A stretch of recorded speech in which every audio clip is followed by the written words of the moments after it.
And a church in Alexander County is getting state funding to help repair the historic building. And the church has a unique connection to the Underground Railroad and the 1960s civil rights movement. News 3's Danny Valle has more from Cairo. I remember running up and down the steps and playing hide and seek in the church. I remember doing that with a lot of kids.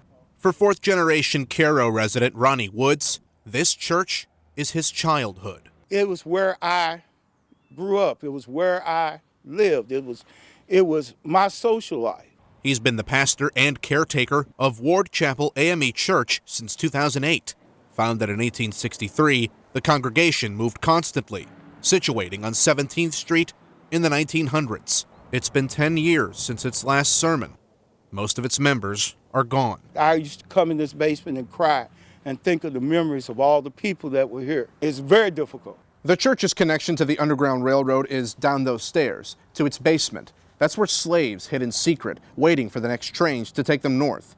Decades later, in 1962, civil rights icon John Lewis used that same basement to organize protests in hopes of integrating the racially divided city of Cairo.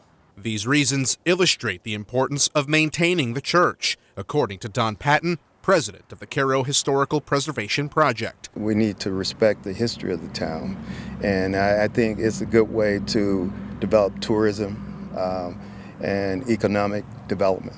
And the church is getting some help, giving Woods faith that we'll see another sermon or someone else play hide and seek on the cracked concrete steps.